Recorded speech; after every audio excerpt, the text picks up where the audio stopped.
Assalamualaikum warahmatullahi wabarakatuh. Innal hamdalillah nahmaduhu wa nasta'inuhu wa nastaghfiruh wa na'udzu billahi min shururi anfusina wa sayyiati a'malina. May yahdihillahu fala mudilla lahu wa may yudlil fala hadiya lahu. Asyhadu an la ilaha illallah wahdahu la syarika lah wa asyhadu anna Muhammadan abduhu wa rasuluhu amma ba'd. Puji dan syukur selalu menjadi kata yang terindah untuk mengawali setiap program kita. Semoga Allah Subhanahu wa taala berkenan menjadikan program ini mengobarkan semangat beramal, memperluas hazanah keilmuan dan meneguhkan keimanan dalam diri kita. Salawat serta salam tentu selalu kita aturkan kepada Nabi kita, Nabi Muhammad sallallahu alaihi wasallam, keluarga dan juga sahabat-sahabatnya yang telah membuktikan ketulusan niat, kesungguhan perjuangan, pengorbanan tanpa batas demi tegaknya dinul Islam.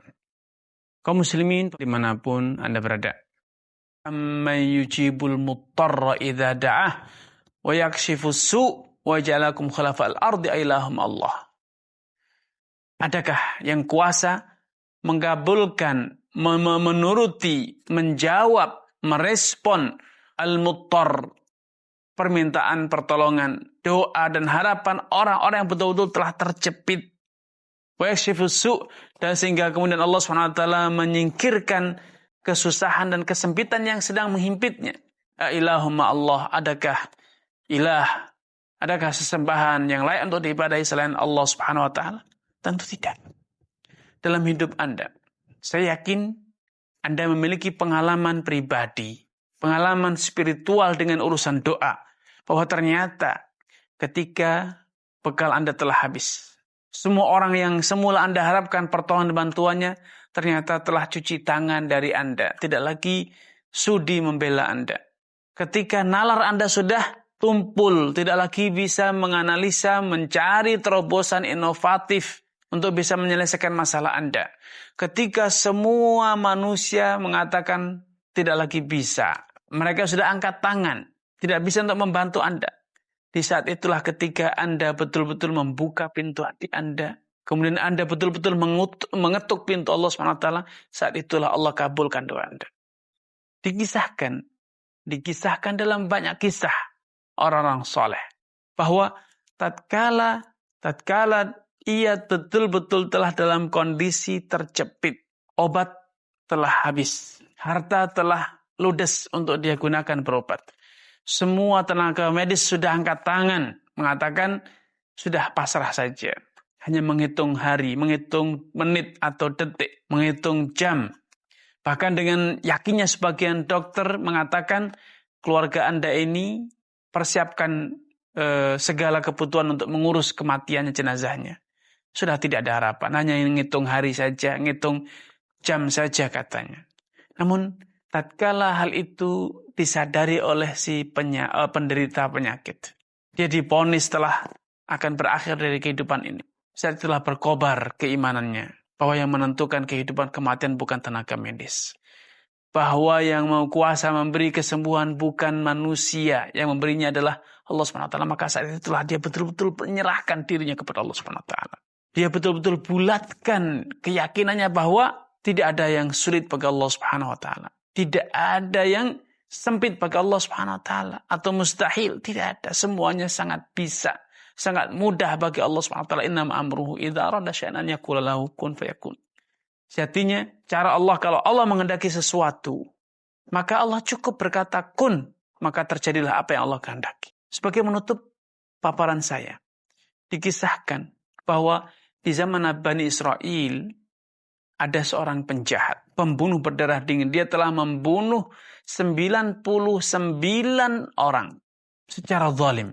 Namun setelah dia membunuh 99 orang, dia mulai sadar nalurinya sebagai umat manusia, sebagai hamba Allah, sedikit terbuka, sedikit berkobar. Dia ingin membenahi diri, tetapi sudah sekian jauh dia berbuat. Maka dia berusaha mencari seorang pendeta, seorang ahli agama di zaman itu.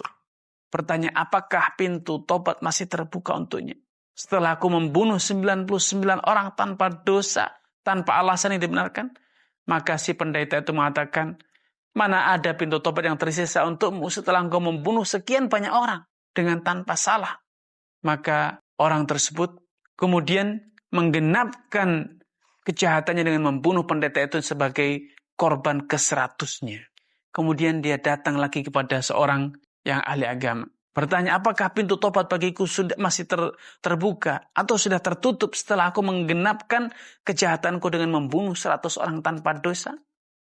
Kata beliau, siapakah yang menghalangimu dari pintu tobat? Tetapi kampung tempat kamu tinggal, negeri tempat kamu tinggal itu qarya tusuk, kampung yang buruk, yang jelek.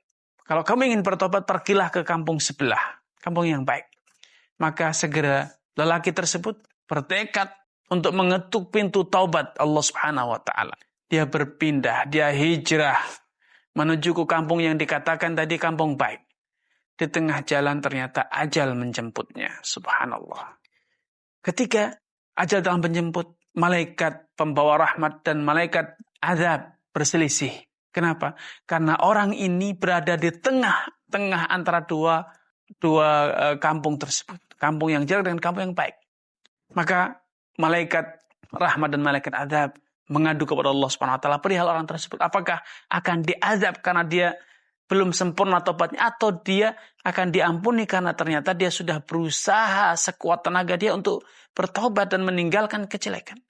Maka Allah Subhanahu wa taala perintahkan kepada bumi agar dia mendekat sejengkal dari kampung yang baik. Maka kemudian Allah perintahkan lagi malaikat itu untuk mengukur ulang. Didapatkan bahwa orang tersebut meninggal di tempat yang lebih dekat ke Korea, ke kampung yang baik, sejarak 1 jengkal. Maka Allah ampuni dosanya, Allah hapuskan dosa-dosanya. Karena itu ikhwatul iman, sebesar apapun dosa Anda, sekotor apapun jiwa Anda, selama hayat masih dikandung badan, jangan pernah berputus asa untuk memohon kepada Allah SWT agar Allah mensucikan jiwa Anda. Katakan dengan tulus, katakan dengan sungguh-sungguh, Allahumma ati nafsi taqwa. Ya Allah, limpahkanlah ke dalam jiwaku ini kesuciannya. Wa zakkiha anta khairun zakah, bersihkan jiwaku ini. Karena engkau adalah sebaik-baik yang membersihkan jiwaku. Anta waliyuha wa maulaha. Engkau lah yang menguasai jiwaku dan engkau lah sesembahan jiwaku. Semoga apa yang disampaikan ini membuka hasanah dan wawasan baru bagi kita tentang bagaimana caranya kita bisa memiliki jiwa yang suci, jiwa yang senantiasa khusyuk kepada Rabb-Nya. Wassalamualaikum warahmatullahi wabarakatuh.